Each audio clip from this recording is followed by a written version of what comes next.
મિત્રો, આપણે ઘણીવાર જોયું છે કે લોકો પોતાની વાતને સાબિત કરવા માટે અનેક સ્થળે સોગંદ ખાઈ લે છે. સોગંદ ખાવાની પરંપરા આજથી નહીં, પરંતુ યુગોયુગોથી ચાલી આવે છે. પરંતુ શું તમે ક્યારે વિચાર્યું છે કે સોગંદ શું હોય છે? જૂઠા સોગંદ ખાવાથી શું થાય છે? જૂઠા વચનો આપવાનું શું પરિણામ આવી શકે? શું ખરેખર જૂઠા સોગંદ ખાવાથી મનુષ્યનું મૃત્યુ થઈ જાય છે? આ બધું અમે તમને આ વિડિયો દ્વારા જણાવીશું.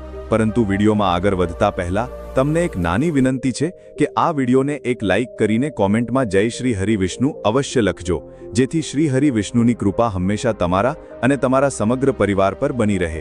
તો ચાલો મિત્રો, એક નાની કથાના માધ્યમથી આ રહસ્યને વિગતવાર સમજીએ. મિત્રો, દ્વારકાથી લગભગ 100 યોજન દૂર એક અત્યંત સમૃદ્ધ રાજ્ય હતું, જેનું નામ હતું સત્યગોપાલ. આ રાજ્ય પર્વતો અને ગીચ જંગલોથી ઘેરાયેલું હતું. રાજ્યની સીમા પર ગંગા અને સરયુ જેવી પવિત્ર નદીઓ વહેતી હતી, જે તેને આધ્યાત્મિક સ્પર્શ આપતી હતી. રાજ્યના મંદિરોમાં રોજ વેદોનું પઠન થતું હતું, અને અહીંના નાગરિકો ધર્મ, સત્ય અને અહિંસાનું પાલન કરતા હતા. પરંતુ મિત્રો, આ રાજ્યની સૌથી મોટી વિશેષતા એ હતી કે અહીં કોઈ ક્યારેય જૂઠું બોલતું ન હતું. મિત્રો, આ રાજ્ય પર શાસન કરતા હતા મહારાજ વીરધન. તેઓ માત્ર રાજા જ નહીં, પરંતુ એક આદર્શ નાયક પણ હતા. એવું કહેવાતું હતું કે જ્યારે તેઓ યુદ્ધના મેદાનમાં ઉતરતા તો તેમના બળ અને પરાક્રમની તુલના સ્વયં અર્જુન અને ભીમ સાથે કરવામાં આવતી હતી. મહારાજ વીરધનના પિતા રાજા ધર્મકેતુ હતા, જેઓ પોતે એક મહાન રાજા હતા. તેમણે પોતાના પુત્રને શીખવ્યું હતું કે સત્ય વિના રાજ્ય એક એવા મહેલ જેવું છે જેનો પાયો રેતી પર ટકેલો હોય. રાજા વીરધન આ શીખને પોતાના જીવનમાં ઉતારી ચૂક્યા હતા. તેઓ જાણતા હતા કે શાસકનો સૌથી મોટો ધર્મ ન્યાય અને સત્ય હોય છે. તેમનો શાસનકાળ આ સિદ્ધાંત પર આધારિત હતો. રાજ્યનો દરેક વ્યક્તિ સત્ય બોલશે, નહીંતર તેને કઠોર દંડ મળશે. કોઈ પણ પ્રકારની જૂઠી સાક્ષી આપનારને રાજ્યમાંથી હાંકી કાઢવામાં આવશે. રાજા પોતે પણ ક્યારેય જૂઠું નહીં બોલે, કારણ કે રાજાનું સત્ય જ પ્રજાની શક્તિ હોય છે. મિત્રો, મહારાજ વીરધનની પત્ની હતી મહારાણી મૃગનયની. તેઓ અત્યંત સુંદર, સૌમ્ય અને ધર્મપરાયણ સ્ત્રી હતી. તેઓ માત્ર આદર્શ રાણી જ નહોતી, પરંતુ પોતાની પ્રજાની માતા સમાન હતી. રાજા વીરધને લગ્ન સમયે એક દુર્લભ ચિંતામણી ભેટ કરી હતી. આ મણી માત્ર એક આભૂષણ નહોતું, પરંતુ તે ભગવાન શ્રી કૃષ્ણના મંદિરમાંથી આશીર્વાદ સ્વરૂપે પ્રાપ્ત થયેલું હતું. આ મણી રાજા અને રાણીના પ્રેમનું પ્રતીક હતું, અને એવી માન્યતા હતી કે તેને ગુમાવવાથી રાજ્ય પર સંકટ આવી શકે છે. મિત્રો, રાજા વીરધનના દરબારમાં અનેક વિદ્વાન અને મંત્રીઓ હતા, પરંતુ તેમાં સૌથી પ્રમુખ હતા સત્યપાલ. તેઓ અત્યંત બુદ્ધિમાન વ્યક્તિ હતા, જેમને શાસ્ત્રો અને રાજનીતિનું ગહન જ્ઞાન હતું. તેઓ કોઈ પણ પરિસ્થિતિમાં જૂઠું બોલતા નહોતા. રાજ્યના તમામ નાગરિકો તેમનું અત્યંત સન્માન કરતા હતા. તેઓ રાજાના સૌથી નજીકના સલાહકાર હતા. સત્યપાલનો એક જ સિદ્ધાંત હતો: સત્યની રક્ષા કરવી એ જ મારો ધર્મ છે. જો ક્યારેય એવો સમય આવે કે મારે જૂઠું બોલવું પડે તો હું મારા પ્રાણ આપી દઈશ, પરંતુ જૂઠું નહીં બોલું. આ નિષ્ઠાને કારણે રાજા વીરધન તેમના પર અત્યંત વિશ્વાસ કરતા હતા. સત્યપાલ જ રાજ્યની ન્યાય વ્યવસ્થાનું સંચાલન કરતા હતા, અને તેમની નિષ્પક્ષતાને કારણે સત્યગોપાલમાં ક્યારેય અન્યાય થતો ન હતો. પરંતુ મિત્રો, સત્યપાલનો આ ગુણ બધાને પસંદ ન હતો. દરબારમાં એક બીજો મંત્રી હતો, જેનું નામ હતું ક્રૂરસેન. તે સત્યપાલથી અત્યંત ઈર્ષા કરતો હતો. તે ઈચ્છતો હતો કે રાજાની નજરમાં સત્યપાલની પ્રતિષ્ઠા ઘટે, જેથી તે પોતે મહામંત્રી બની શકે. મિત્રો, ક્રૂરસેન સત્યપાલથી ઈર્ષા કરતો હતો. તે જાણતો હતો કે જ્યાં સુધી સત્યપાલ રાજાના વિશ્વાસપાત્ર છે, ત્યાં સુધી તે પોતે રાજ્યમાં કોઈ ઉચ્ચ પદ નહીં મેળવી શકે. તેનું હૃદય બળતું હતું. આખરે સત્યપાલને આટલી પ્રતિષ્ઠા કેમ મળી? તેણે અનેક વખત રાજા સમક્ષ પોતાની વફાદારી સાબિત કરવાનો પ્રયાસ કર્યો હતો, પરંતુ દરેક વખતે સત્યપાલની ઈમાનદારી અને ચતુરાઈ આગળ તેની ચાલો નિષ્ફળ જતી હતી. પરંતુ આ વખતે તેણે નિશ્ચય કર્યો કે હવે સત્યપાલને હટાવીને જ દમ લઈશ. તેણે ઊંડો શ્વાસ લીધો અને મહેલના સૌથી અંધારા ઓરડામાં જઈને વિચાર્યું, કોઈ એવી યોજના બનાવવી પડશે જેનાથી સત્યપાલને રાજા સમક્ષ જૂઠો સાબિત કરી શકાય, અને તે પોતે નિર્દોષ પણ સાબિત ન કરી શકે. મિત્રો, ત્યારે જ તેના મનમાં એક શૈતાની વિચાર આવ્યો: જો હું રાજાની સૌથી પ્રિય વસ્તુ ચોરીને સત્યપાલના ઓરડામાં રખાવી દઉં તો રાજાને ખાતરી થઈ જશે કે ચોરી તેણે જ કરી છે. પરંતુ હવે સવાલ એ હતો કે રાજાની સૌથી પ્રિય વસ્તુ શું છે? ક્રૂરસેનને યાદ આવ્યું કે રાજા વીરધને પોતાની પત્ની મહારાણી મૃગનયનીને લગ્ન સમયે એક દુર્લભ ચિંતામણી ભેટ કરી હતી. આ કોઈ સામાન્ય રત્ન નહોતું. એવું કહેવાતું હતું કે તે સ્વયં ભગવાન શ્રી કૃષ્ણના મંદિરમાંથી પ્રાપ્ત થયેલું હતું અને તેમાં દિવ્ય શક્તિઓ હતી. મિત્રો, આ મણીની વિશેષતા એ હતી કે તે સૌભાગ્ય અને સમૃદ્ધિનું પ્રતીક હતું. તેને ધારણ કરનાર પર કોઈ પણ દુષ્ટ શક્તિ અસર કરી શકતી નહોતી. તેનો સંબંધ રાજા અને રાણીના પ્રેમ સાથે હતો, તેથી રાજા તેને અત્યંત પ્રિય માનતા હતા. જો આ મણી ચોરાઈ જાય તો રાજાને ઊંડો આઘાત લાગશે. ક્રૂરસેનના હોઠ પર એક ક્રૂર સ્મિત આવ્યું. તેણે વિચાર્યું, જો આ મણી ચોરાઈ જાય અને સત્યપાલના ઓરડામાંથી મળે તો રાજાનો ક્રોધ તેના પર ફૂટી નીકળશે. હવે તેને ફક્ત આ યોજનાને અમલમાં લાવવાની હતી. મિત્રો, તે રાત્રે ક્રૂરસેને પોતાના 3 સૌથી વિશ્વાસપાત્ર સૈનિકોને પોતાના ગુપ્ત ઓરડામાં બોલાવ્યા. સૈનિકોએ નમીને કહ્યું, આદેશ આપો સ્વામી. ક્રૂરસેને ધીમેથી કહ્યું, રાજમહેલની અંદર એક ખાસ ઓરડો છે જ્યાં મહારાણી મૃગનયની પોતાની ચિંતામણી રાખે છે. આપણે કોઈપણ રીતે તેને ત્યાંથી ચોરી લેવાની છે. સૈનિકોની આંખો ફાટી ગઈ. તેઓ જાણતા હતા કે જો તેઓ પકડાઈ ગયા તો તેમને તરત મૃત્યુદંડ આપવામાં આવશે. પરંતુ ક્રૂરસેને આગળ કહ્યું, ડરો નહીં. જો તમે સફળ થશો તો હું તમને સોનાથી ઢાંકી દઈશ, પરંતુ જો તમે નિષ્ફળ ગયા તો? મિત્રો, તેની આંખોમાં એક ભયાનક ચમક હતી જેણે સૈનિકોને હચમચાવી દીધા. મિત્રો, બીજી રાત્રે જ્યારે આખો રાજમહેલ સૂતો હતો ત્યારે 4 પડછાયા ધીમા પગલે મહારાણી મૃગનયનીના ઓરડા તરફ આગળ વધી રહી હતી. તેઓ ખુલ્લા પગે હતા જેથી કોઈ અવાજ ન થાય. સૈનિકોએ ઓરડાની બહાર પહેરો આપતા રક્ષકોને મદિરામાં નશો કરાવ્યો જેથી તેઓ ગાઢ નિંદ્રામાં સૂઈ ગયા. પછી તેમણે દરવાજાની સેંધમારી કરી અને અંદર પ્રવેશ્યા. મણી એક ચાંદીના સંદૂકમાં રાખેલી હતી જેને તેમણે ધીમેથી ખોલી અને મણી બહાર કાઢી. હવે આગળનું પગલું હતું આ મણીને સત્યપાલના ઓરડામાં છુપાવવી. સૈનિકોએ મણી ચોરીને સત્યપાલના ઓરડામાં જઈને એક ગુપ્ત સ્થાને છુપાવી દીધી. ત્યારબાદ તેઓ ચૂપચાપ મહેલમાંથી નીકળી ગયા અને ક્રૂરસેનને સૂચના આપી કે મણી સત્યપાલના ઓરડામાં રાખી દેવામાં આવી છે. ક્રૂરસેને સંતોષથી માથું હલાવ્યું અને સ્મિત કર્યું. હવે બસ રાજાને એ વિશ્વાસ દિલાવવાનો છે કે ચોરી સત્યપાલે જ કરી છે. મિત્રો, બીજે દિવસે સવારે જ્યારે મહારાણી મૃગનયનીએ પોતાના ઘરેણાં જોવા માટે સંદૂક ખોલ્યું તો તેઓ આશ્ચર્યચકિત થઈ ગયા. હે પ્રભુ, મારી મણી ક્યાં ગઈ? તેમની ચીસ આખા મહેલમાં ગૂંજી ઉઠી. થોડી જ ક્ષણોમાં આ સમાચાર રાજા વીરધન સુધી પહોંચી ગયા. રાજા ક્રોધિત થઈ ગયા. તેમણે મહેલના તમામ પહેરેદારોને બોલાવીને આદેશ આપ્યો, તાત્કાલિક મહેલના દરેક ઓરડાની તપાસ લેવામાં આવે. આ ચોરી જાણે કરી હોય તેને કઠોર દંડ મળશે.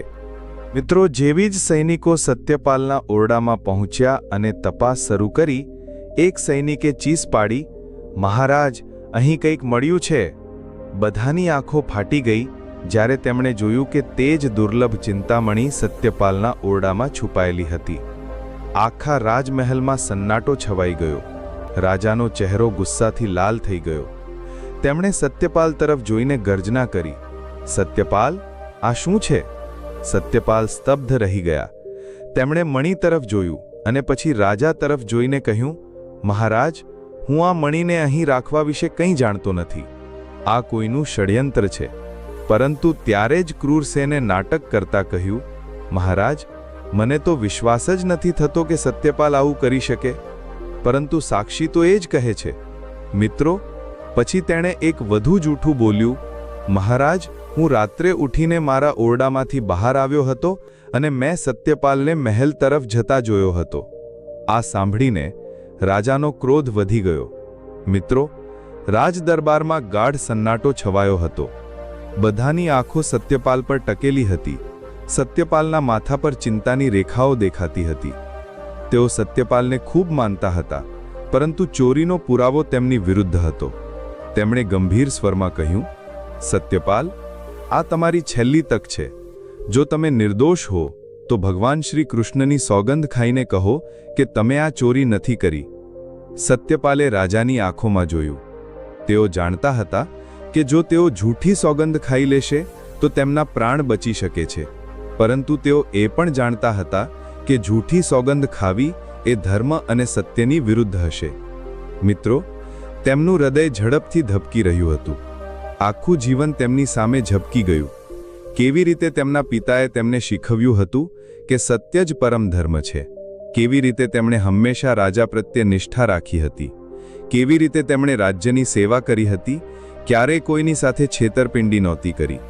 પરંતુ આજે નિયતિએ તેમને એક કઠિન પરીક્ષામાં મૂકી દીધા હતા. સત્યપાલે ઊંડો શ્વાસ લીધો અને દ્રઢ સ્વરમાં બોલ્યા, મહારાજ, હું જૂઠું બોલી શકતો નથી. હું ભલે મારા પ્રાણ આપી દઉં, પરંતુ જૂઠી સોગંદ નહીં ખાઉં. મિત્રો, સત્યપાલના આ શબ્દોએ રાજમહેલમાં હડકંપ મચાવી દીધો. દરબારમાં સફુસાટ શરૂ થઈ ગયો. શું ખરેખર સત્યપાલે વિશ્વાસઘાત કર્યો છે? જે વ્યક્તિ આટલા વર્ષોથી સચ્ચાઈનું પ્રતીક હતો, શું તે જૂઠો સાબિત થઈ શકે? રાજા વીરધનનો ચહેરો કઠોર થઈ ગયો. તેમણે ગંભીર સ્વરમાં કહ્યું, સત્યપાલ, જો તમે સોગંદ નથી ખાઈ શકતા, તો તેનો અર્થ એ જ કે તમે દોષી છો. હવે સત્યપાલ પર સંકટ મંડરાઈ રહ્યું હતું. આ દરમિયાન ક્રૂરસેન આગળ વધ્યો અને જૂઠી સહાનુભૂતિ દર્શાવતા બોલ્યો, મહારાજ, આ ખૂબ જ દુર્ભાગ્યપૂર્ણ છે. સત્યપાલ એક મોટો અધિકારી હતો, પરંતુ તેણે લાલચમાં આવીને આ ઘૃણાસ્પદ કાર્ય કર્યું. હવે ન્યાયનો સમય આવી ગયો છે. પછી તેણે દરબારીઓ તરફ જોઈને ઊંચા સ્વરમાં કહ્યું, જો રાજ્યમાં ન્યાયને જીવંત રાખવું હોય તો સત્યપાલને દંડ આપવો જ પડશે. રાજા વીરધન ગંભીર મુદ્રામાં હતા. તેમણે સત્યપાલ તરફ જોઈને આદેશ આપ્યો કે સત્યપાલે ચોરીનો ગુનો કર્યો છે અને સોગંદ લેવાનો ઇનકાર કર્યો છે. તેથી રાજ્યના ન્યાય અનુસાર. મિત્રો, આ સાંભળીને આખા દરબારના શ્વાસ અટકી ગયા.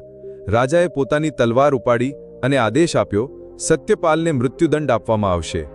મિત્રો, રાજાના આ શબ્દોએ રાજમહેલમાં હડકંપ મચાવી દીધો. દરબારમાં હોબાળો મચી ગયો. મહારાણી મૃગનેની ઝડપથી આગળ આવી અને બોલી, મહારાજ, સત્યપાલ એક ધર્મપરાયણ વ્યક્તિ છે. શું એવું શક્ય નથી કે તેમને થોડો વધુ સમય આપવામાં આવે? પરંતુ રાજા વીરધનની આંખોમાં ક્રોધ હતો. તેમણે કઠોર સ્વરમાં કહ્યું, રાણી, જો આપણે સત્યની રક્ષા નહીં કરીએ તો આ રાજ્ય અધૂરું થઈ જશે. મારે ન્યાય કરવો જ પડશે. સત્યપાલે સ્મિત કરીને મહારાણી તરફ જોયું અને કહ્યું, રાણીમાં, ચિંતા ન કરો. હું જાણું છું કે મેં કોઈ ગુનો નથી કર્યો.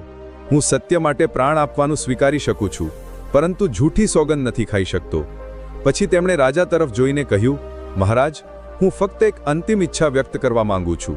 રાજાએ કહ્યું, બોલો.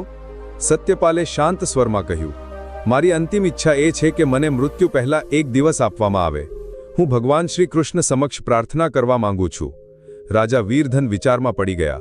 શું આ યોગ્ય હશે? પછી તેમણે વિચાર્યું કે સત્યપાલે આટલા વર્ષોથી રાજ્યની સેવા કરી છે. તેમને આ અંતિમ તક આપવી જોઈએ. આખરે રાજાએ આદેશ આપ્યો, સત્યપાલને એક દિવસનો સમય આપવામાં આવે. કાલે સૂર્યાસ્ત સમયે તેમનો દંડ નક્કી કરવામાં આવશે. સત્યપાલને કારાગારમાં મોકલી દેવાયા, પરંતુ તેમણે પોતાનું ધીરજ ન ગુમાવ્યો. તેમણે આખી રાત ભગવાન શ્રી કૃષ્ણની આરાધના કરી અને કહ્યું, હે કેશવ, મેં જીવનભર સત્યનું પાલન કર્યું છે. જો હું નિર્દોષ છું તો કૃપા કરીને મારી રક્ષા કરો. આ તરફ રાજા વીરધન પણ બેચેન હતા. તેમનું હૃદય વારંવાર કહી રહ્યું હતું કે સત્યપાલ જૂઠો બોલી શકે નહીં. જ્યારે ક્રૂરસેન પોતાની જીતનો ઉત્સવ મનાવી રહ્યો હતો, તેણે વિચાર્યું, કાલે સત્યપાલ માર્યો જશે અને પછી હું આ રાજ્યનો સૌથી મોટો મંત્રી બની જઈશ. પરંતુ તેને ખબર નહોતી કે ભગવાન શ્રી કૃષ્ણ સ્વયં સત્યપાલની રક્ષા માટે લીલા રચી રહ્યા હતા. બીજે દિવસે સવારે જ્યારે રાજ્યના પહેરેદારે મહેલની તપાસ શરૂ કરી, તો તેમને એક ગુપ્ત સુરંગમાં ચોરીની આખી યોજનાના પુરાવા મળી ગયા. સૈનિકોને ચોરીની કેટલીક વસ્તુઓ, ક્રૂરસેનના મોકલેલા સૈનિકોની ઓળખ અને અન્ય અનેક પુરાવા મળ્યા. સૈનિકો દોડતા રાજા વીરધન પાસે પહોંચ્યા અને બોલ્યા, મહારાજ, અમને પુરાવા મળ્યા છે કે સત્યપાલ નિર્દોષ છે. ચોરી ક્રૂરસેને કરાવી હતી. આ સાંભળીને રાજા વીરધન સ્તબ્ધ રહી ગયા. તેમણે તરત જ ક્રૂરસેનને દરબારમાં બોલાવ્યો અને કર્કશ અવાજમાં બોલ્યા, ક્રૂરસેન, તારું છળ ઉજાગર થઈ ગયું છે. શું તું સ્વીકારે છે કે તે આ ષડયંત્ર રચ્યું હતું? ક્રૂરસેન ડરી ગયો. તેની ચાલાકી બહાર આવી ગઈ હતી. તે કાંપતા કાંપતા બોલ્યો, મહારાજ, મારાથી ભૂલ થઈ ગઈ. કૃપા કરીને મને માફ કરો. પરંતુ રાજા વીરધને તલવાર ઉપાડી અને બોલ્યા, રાજ્યમાં અન્યાય કરનારને માફી નથી આપવામાં આવતી. તારો દંડ મૃત્યુ છે. રાજાએ સૈનિકોને આદેશ આપ્યો અને તે જ સમયે ક્રૂરસેનને મૃત્યુદંડ આપી દેવાયો. હવે રાજા વીરધને સત્યપાલને મુક્ત કરાવ્યો અને તેમને ગળે લગાવ્યા. સત્યપાલ, તેં સાબિત કરી દીધું કે સત્યની શક્તિ સૌથી મોટી હોય છે. રાજ્યમાં આનંદનો ઉત્સવ મનાવવામાં આવ્યો. સત્યની જીત થઈ અને રાજ્યમાં પછના કરતાં પણ વધુ ન્યાય અને ધર્મની સ્થાપના થઈ. મિત્રો, આ સાથે અમે તમને જણાવીએ કે જૂઠી સોગંદ ખાવાને ધાર્મિક અને નૈતિક રીતે ખોટું માનવામાં આવે છે. તેનાથી વ્યક્તિના ચરિત્ર અને પ્રતિષ્ઠા પર નકારાત્મક અસર પડી શકે છે. ધાર્મિક દૃષ્ટિકોણથી જૂઠી સોગંદ ખાવાને પાપ માનવામાં આવે છે અને તેનો દંડ ભોગવવો પડી શકે છે. આ ઉપરાંત જૂઠી સોગંદ ખાવાથી વ્યક્તિની વિશ્વસનીયતા ખતમ થઈ જાય છે અને લોકો તેના પર ભરોસો કરવાનું બંધ કરી દે છે. વિષ્ણુ પુરાણ અનુસાર જૂઠી સોગંદ ખાવાથી કે સોગંદ તોડવાથી જેને સોગંદ ખવડાવવામાં આવે છે અને જેના નામે સોગંદ ખવાય છે તે બંનેને અનેક મુશ્કેલીઓનો સામનો કરવો પડે છે. આ ઉપરાંત જે વ્યક્તિના નામે જૂઠી સોગંદ ખવાય છે તેને આરોગ્ય સંબંધી સમસ્યાઓ શરૂ થઈ જાય છે. તે ખૂબ બીમાર પડે છે અને તેની આયુનું પણ નુકસાન થાય છે. તો મિત્રો, આ વિડીયોમાં આજે માટે આટલું જ. જો તમને આ વિડીયો ગમ્યો હોય તો કૃપા કરીને તેને એક લાઇક કરો અને કમેન્ટમાં જય શ્રી હરિ વિષ્ણુ અવશ્ય લખો. સાથે જ આ વિડીયોને તમારા મિત્રો અને સગા સંબંધીઓ સાથે શેર કરો અને અમારી આ ચેનલને સબસ્ક્રાઇબ કરવાનું ભૂલશો નહીં. જય શ્રી કૃષ્ણ. ધન્યવાદ.